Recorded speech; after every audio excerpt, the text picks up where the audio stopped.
bonjour, bonjour à tous. Bienvenue à cette nouvelle table ronde qui est toujours centrée sur le thème de la croissance, avec un focus particulier sur la place des communautés, des utilisateurs et des clients.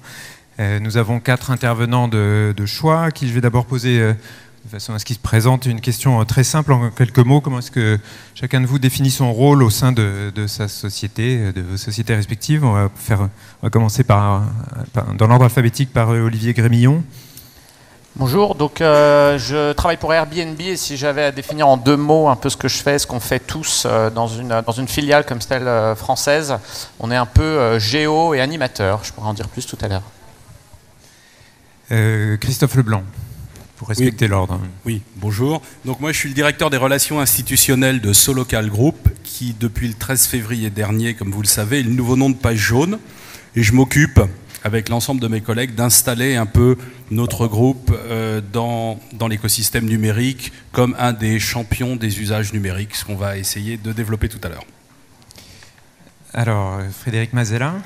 Oui, bonjour à tous. Donc, je suis fondateur de Blablacar, qui est le réseau qui est né sous le nom de covoiturage.fr en France. Et donc maintenant, on s'étend à l'étranger. Et voilà, fondateur, ça veut dire que j'ai commencé depuis le début. Et puis petit à petit, maintenant, j'ai plein d'autres rôles. Et puis, je travaille un peu sur tous les sujets, on va dire. D'accord. Et le dernier intervenant, Frédéric Montagnon. Bonjour, ma légitimité sur le panel aujourd'hui, c'est d'avoir fondé Overblog en 2004, cofondé Overblog, qui a rejoint là plus récemment, il y a 2 ans, le groupe eBuzzing. Donc j'ai fusionné cette société avec d'autres sociétés pour fonder ce groupe et pour pouvoir accélérer justement notre croissance et en particulier pouvoir s'étendre à l'international. Bien, merci à tous. J'aurais voulu commencer, on va aborder rapidement, parce que le temps nous est compté, on va aborder rapidement 3 thèmes. J'aurais voulu démarrer par votre point de vue sur la place qu'occupe la communauté ou les communautés dans votre activité et donc dans votre croissance, puisque je le répète, c'est le thème de cette session de début d'après-midi. Et j'aimerais aussi vous demander à tous quelle distinction vous établissez, si vous en établissez une, entre la clientèle, la communauté, les utilisateurs. Comment est-ce que vous vous distinguez? Je vais demander à Olivier Grémillon et Frédéric Mazella, parce que vous avez des analyses assez proches. Quand on a préparé cette discussion, on a discuté, vous m'avez tous les deux parlé d'analyses basées sur la confiance. Je voudrais savoir comment est-ce que vous intégrez ça justement dans votre stratégie. Oui, alors je peux peut-être laisser Frédéric parler de confiance, parce que c'est un peu l'expert du sujet. Nous, la communauté est clé dans notre développement, étant donné qu'on se développe essentiellement autour du bouche à oreille, pour une raison assez simple, c'est qu'on est dans un business où des gens ouvrent leur maison à des inconnus. Donc par définition, ça a quand même énormément, ça a quand même beaucoup plus de poids si votre meilleur ami vous dit j'ai mon appartement sur Airbnb depuis 3 mois et c'est génial, plutôt que de faire de la pub à l'arrière d'un bus ou dans un métro.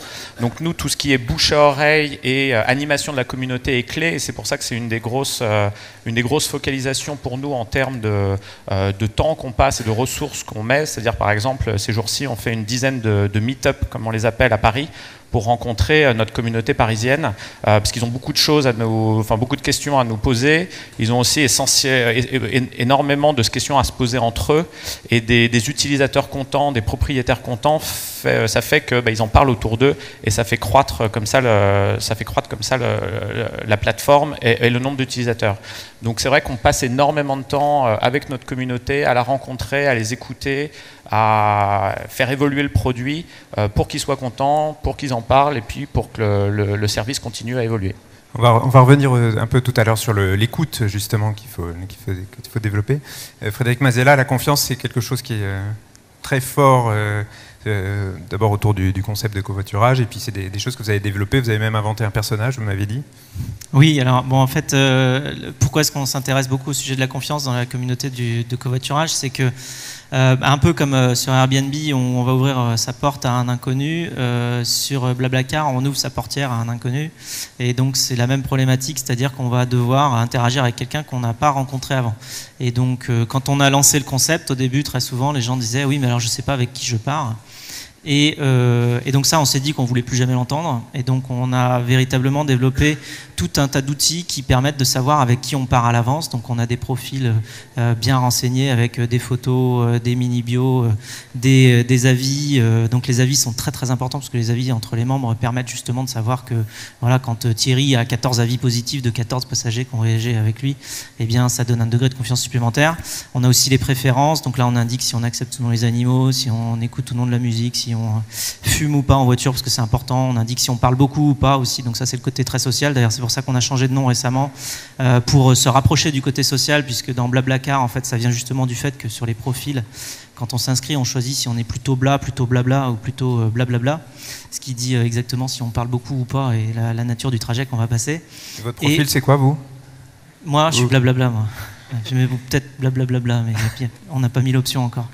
Et donc ensuite on a développé tout ce qui est paiement en ligne pour faciliter l'engagement des gens à l'avance, donc c'est une preuve de confiance supplémentaire.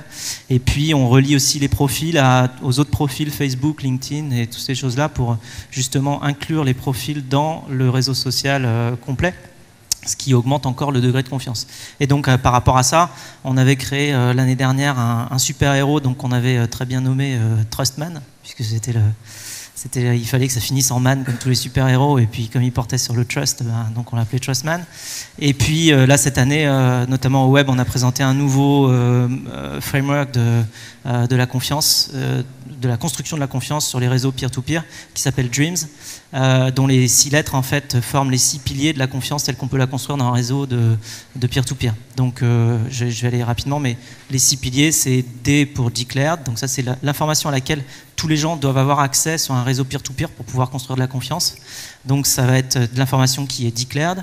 Donc ça c'est juste déclarer son profil, son nom, sa photo. Elle est rated, donc c'est tous les avis entre les membres. Elle est engaged, donc ça c'est le paiement en ligne qui permet justement de montrer que les gens sont dans une transaction et que l'action va vraiment se passer.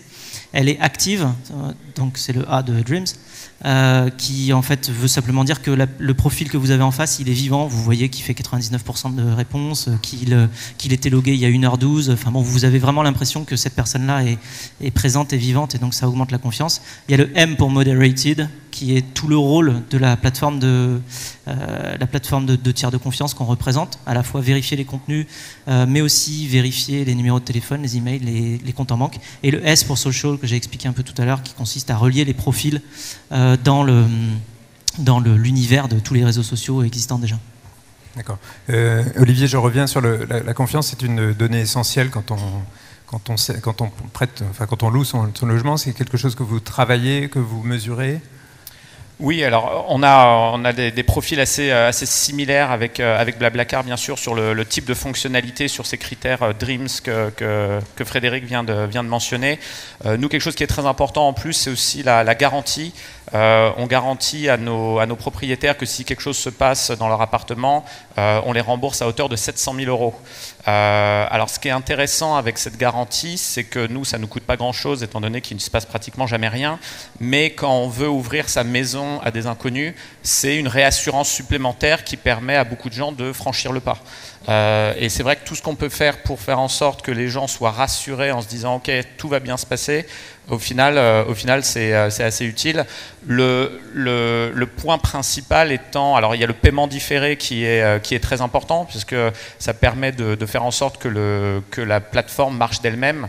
Je vous donne un exemple, si je viens chez vous dans 3 semaines, je paye aujourd'hui l'intégralité de la somme, ce qui vous permet, vous, en tant que propriétaire, de vous dire que vous serez payé, puisque Airbnb a l'argent sur son compte pendant cette période-là.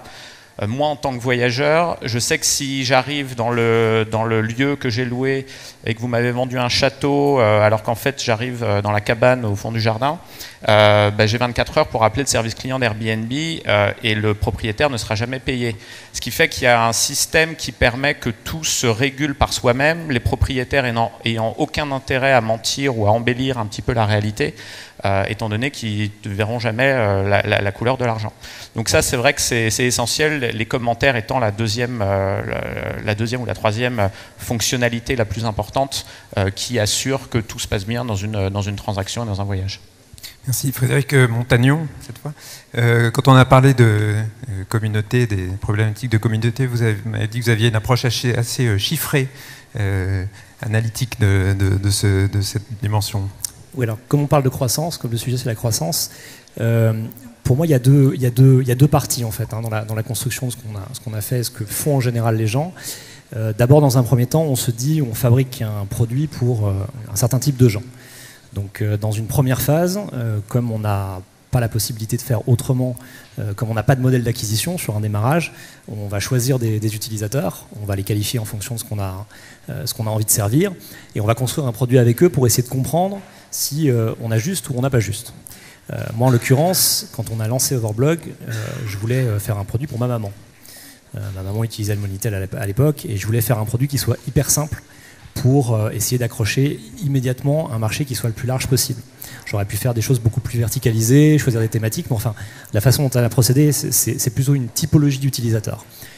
On a réuni donc des gens qui étaient autour de nous pour essayer de voir si on rendait vraiment le service. Ça, c'est des gens avec lesquels on a continué à avoir un lien pendant très longtemps et avec lesquels on a un lien encore aujourd'hui pour essayer de comprendre d'une manière qualitative si on rend le service ou pas. Et ensuite, effectivement, pour moi, tout le reste, c'est de l'analytique. C'est-à-dire, quand on parle de communauté, je ne sais pas s'il faut faire une distinction entre client, utilisateur et communauté, mais pour moi, chaque utilisateur est intéressant à partir du moment où je peux mesurer ce qu'il fait et savoir si ce que je construis est intéressant pour lui ou pas. Donc, très rapidement, dans le développement de la plateforme, on a passé plus de temps à mettre en place des analytiques, c'est-à-dire à réaliser des logs et à traiter ces logs pour essayer de comprendre si chaque action en termes de développement produit a du sens ou pas. Et on a essayé de mettre des chiffres en face. Parce que sinon, si vous écoutez la communauté, vous dictez le produit qu'elle aimerait avoir, enfin vos utilisateurs, vous finissez par avoir un produit qui fait tout l'Internet.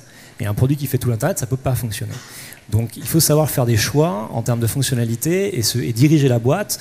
On n'a pas une ressource de développement infinie, de manière à être sûr de pouvoir rendre le service qui apporte la croissance qu'on cherche finalement. Donc c'est pour ça que je dis...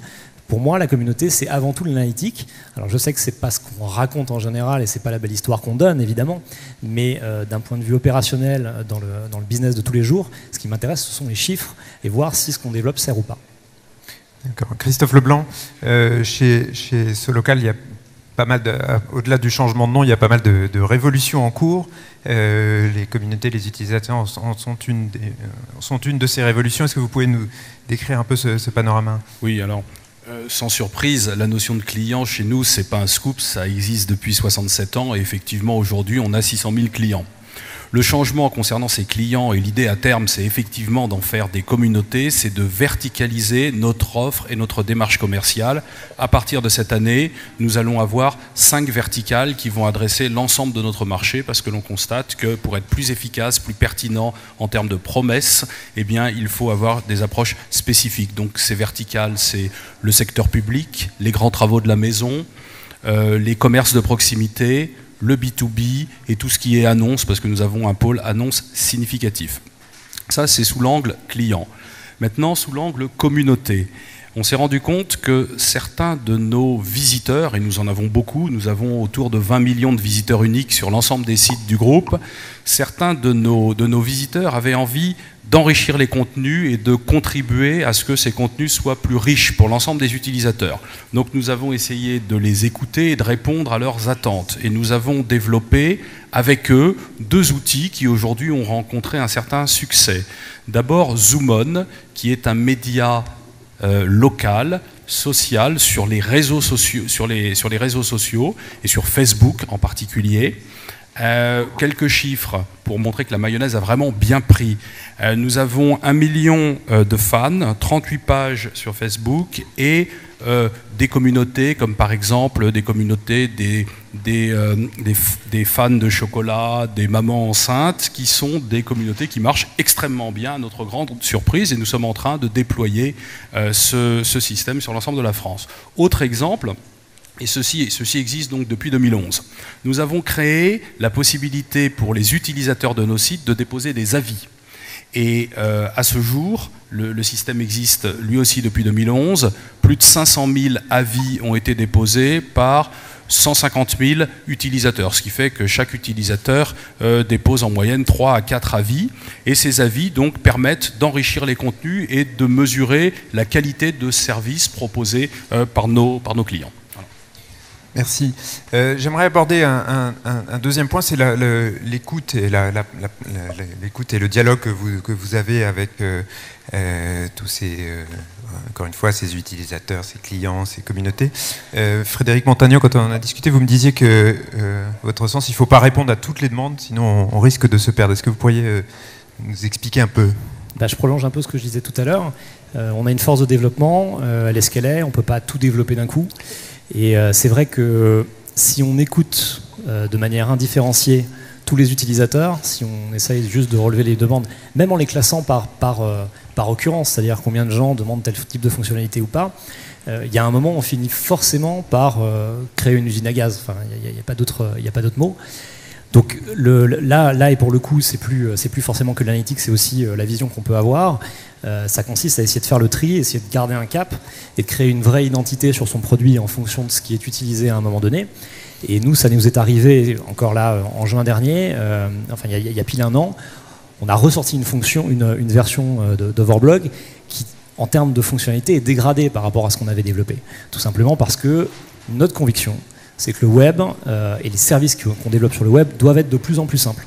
Donc en étant de plus en plus simples, ils sont potentiellement aussi moins personnalisables. Donc on est revenu en arrière sur des fonctionnalités, on prend un risque à le faire, et c'est là où l'analytique sert aussi évidemment énormément, parce que il faut savoir, d'une part, effectivement écouter les utilisateurs, mais savoir qui s'exprime, et puis pouvoir faire le tri entre ce qui va vous emporter vers de la croissance précisément, ou ce qui au contraire va vous retenir sur un produit qui est en train de devenir obsolète. Et il y a enfin le web est en plus c'est un vrai cimetière de services qu'on n'utilise plus, qui ont été éventuellement remasterisés plusieurs fois, mais qui n'ont pas réussi à recréer une dynamique qui soit bien alignée avec les attentes de la masse à un moment donné. MySpace est un très bon exemple pour ça. On n'a pas envie évidemment de tomber là-dedans. Donc il faut arriver à faire la distinction entre ce qui est exprimé et ce que le marché attend. Et en l'occurrence, la vraie difficulté, c'est que les utilisateurs qu'on a recrutés à un moment donné ne sont pas forcément ceux qui peuvent vous apporter enfin plus exactement les utilisateurs, les attentes des utilisateurs que vous recrutez initialement vont pas forcément correspondre à ce qui va vous permettre de prendre un marché sur le long terme. D'accord. Olivier Grémillon. Oui, je suis assez d'accord. Nous, on avait tendance à un moment à créer une fonctionnalité à chaque fois que quelqu'un nous la demandait, ce qui a commencé à faire que le site commençait à être un tout petit peu compliqué. Alors, plutôt que de dégrader le site et d'enlever certaines fonctionnalités, mais si on en enlève une fois de temps en temps, ce qu'on a essayé de faire, c'est de les hiérarchiser dans l'interface utilisateur pour que chaque personne trouve à un moment donné ce dont il a besoin. Alors, c'est un peu la quête du Graal, c'est-à-dire que faut arriver à faire quelque chose de très simple pour l'utilisateur lambda qui arrive sur le site et quelque chose de potentiellement très complexe ou très poussé, très sophistiqué pour la personne qui en a besoin. Et donc on travaille énormément là-dessus et c'est vrai que les données nous aident beaucoup là-dessus. On fait énormément d'A/B testing sur des très petites populations, sur différentes cultures ou autres, pour voir un petit peu si les changements qu'on fait sont utiles à simplifier d'une part, tout en donnant les fonctionnalités que les utilisateurs souhaitent. Mais je suis d'accord avec toi que il ne faut pas aller toujours trop loin, à toujours demander, à faire un peu tout ce qu'on nous demande, sinon le site devient un peu une usine à gaz et les gens s'y retrouvent pas forcément. D'accord. Frédéric Oui, juste toujours sur le même thème. Je me souviens que j'avais lu un bouquin d'ailleurs. Excusez-moi, vous m'avez dit, quand on a discuté, vous me dites je lance d'abord, j'écoute ensuite. Alors est-ce que vous fonctionnez Pardon ? Je lance d'abord et j'écoute ensuite. Alors oui, il y a les deux approches, mais je voulais juste dire un truc. Il y a un bouquin qui s'appelle Rework que j'espère que beaucoup d'entre vous ont lu parce qu'il est vraiment plein de bons enseignements. Et notamment, il y a un moment, c'est les fondateurs de 37 Signals qui expliquent que ça sert à rien de noter tout ce que les gens disent, toutes les demandes, parce que les trucs vraiment importants, ils vont revenir tellement souvent qu'on ne pourra pas les oublier. Donc en fait, il suffit de rien noter, par contre solliciter des retours, et quand il y a un truc qui est vraiment important, qui manque dans le produit, il y a tellement de gens qui vont s'en plaindre qu'on ne pourra pas faire autrement que de le développer.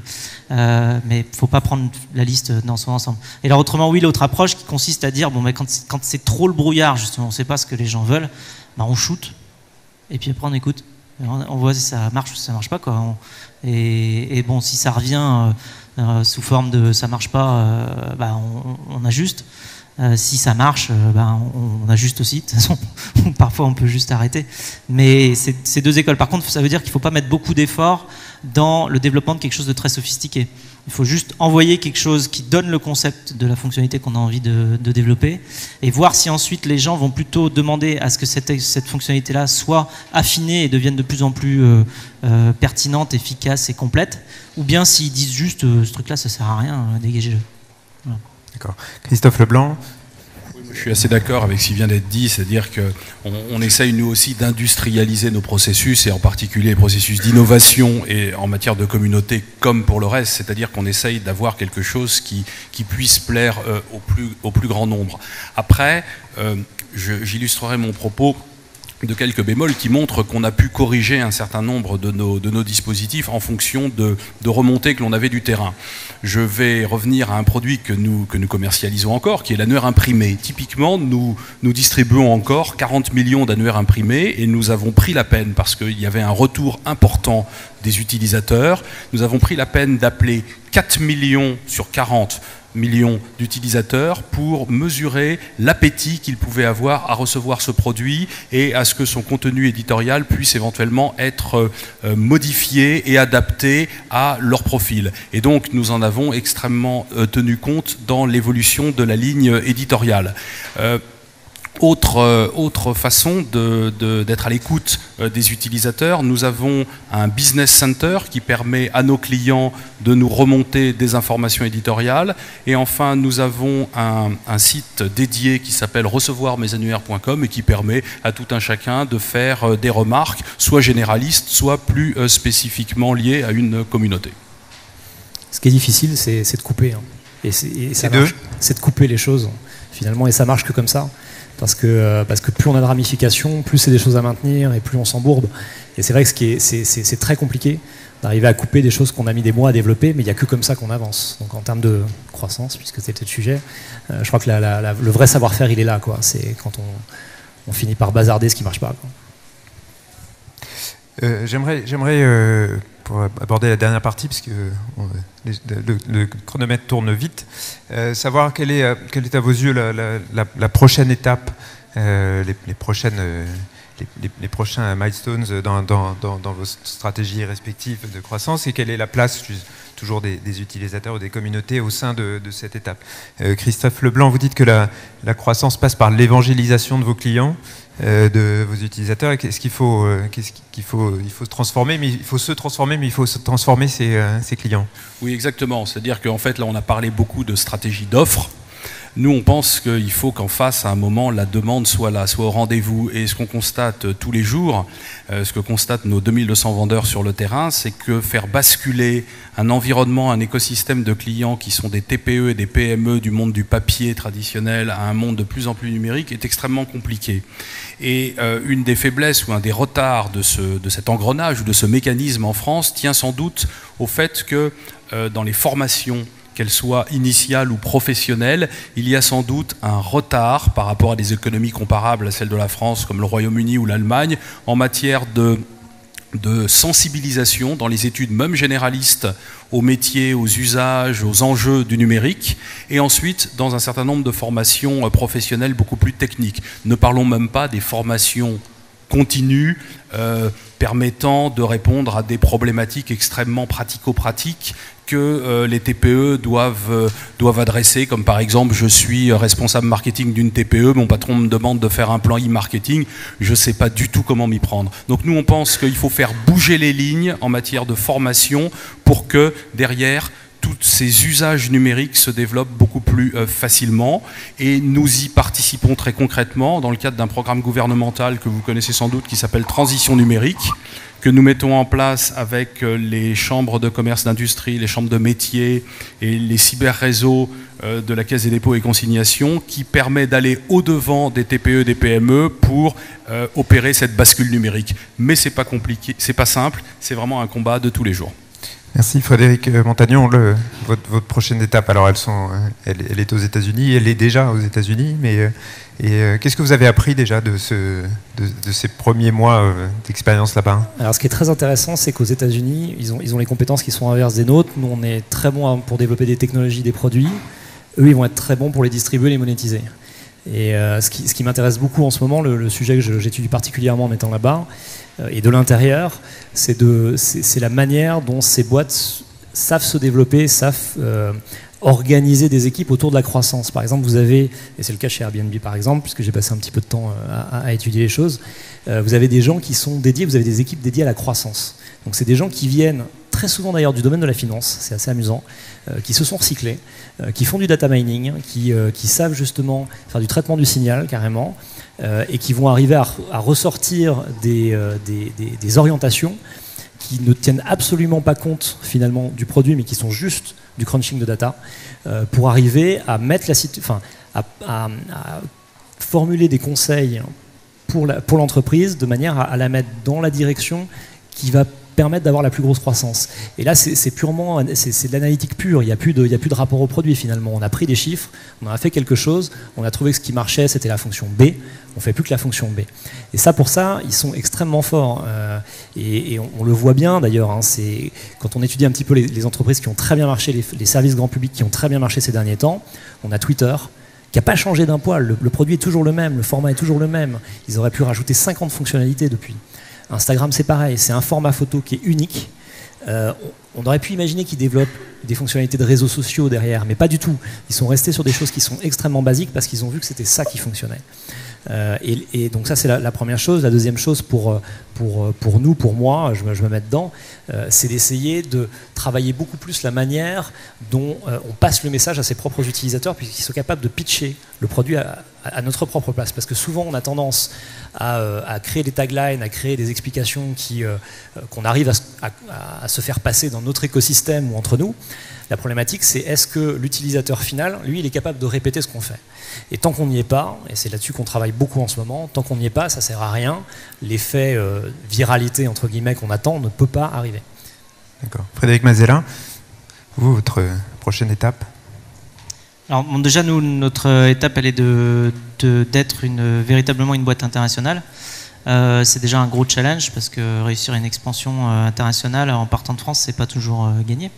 Ce qu'on sait, c'est qu'on doit réussir cette étape-là, parce qu'il y a une différence entre aller à l'international et être international. Donc là, on est vraiment dans un changement de la culture de la boîte pour qu'elle soit internationale, pas juste qu'elle aille à l'international. Donc en fait, on a des gens dans tous les pays maintenant. On a des gens à Milan, Madrid, Varsovie, Hambourg et Londres, en plus de l'équipe de Paris. Et donc notre challenge, c'est déjà véritablement d'avoir une masse d'internautes et d'utilisateurs potentiels suffisante pour pouvoir atteindre les facteurs d'échelle qui sont nécessaires à notre innovation et à notre croissance future. Donc on est véritablement dans l'internationalisation. Aujourd'hui, c'est plus de 3 millions de membres. Bon, c'est très bien, ça grossit très très vite. Mais on sait qu'on a une possibilité de grandir encore plus vite en ayant véritablement une empreinte européenne déjà et potentiellement plus tard ailleurs. Merci. Olivier? Je vais reprendre deux thèmes de Frédéric Montagnon il y a une seconde. Là, tout ce qui est data et tout ce qui est viralité. Moi, pour la petite histoire, quand j'ai été recruté chez Airbnb, j'ai passé une quinzaine d'entretiens en une journée à San Francisco. Et la personne qui m'a fait décider de rejoindre l'entreprise, c'est pas un de nos 3 fondateurs, c'est le responsable analytique. Parce qu'il en une heure, m'a fait 2-3 cas pour voir si j'arrivais à faire 2-3 additions. Et à côté de ça, il m'a expliqué le pouvoir que les données avaient, parce que la plateforme a été très bien designée dès le départ, et de tout ce qu'on pouvait faire justement pour continuer à avoir un service qui soit plus performant et qui soit plus pertinent pour les utilisateurs. Et je vous avoue que ça m'a un peu fait rêver à ce moment-là. Sur la viralité, c'est vrai que c'est un peu le nerf de la guerre, c'est-à-dire qu'il y a une croissance qui, nous, dans notre cas, se fait essentiellement toute seule. Alors, c'est pas un chiffre dont on est spécialement fier, mais on a 2% de notre trafic qui vient du SEO. On a quand même 4 ou 5 ans d'existence et on commence à réfléchir au SEO seulement maintenant. Notre proportion de trafic qui vient du SEM est très faible également. tout vient essentiellement de ce bouche à oreille dont on parlait tout à l'heure et du fait qu'un voyageur d'un jour devient un hôte le lendemain et que les gens en parlent entre eux et que du coup la machine prenne d'elle-même. Donc les prochaines étapes, c'est vraiment continuer à grossir. On pense qu'avec 350 000 logements et 3 millions de voyageurs l'année dernière, on est vraiment qu'au tout début et qu'il y a un potentiel énorme pour ce type de service dans le monde. Merci beaucoup, merci à tous les quatre, merci de votre attention.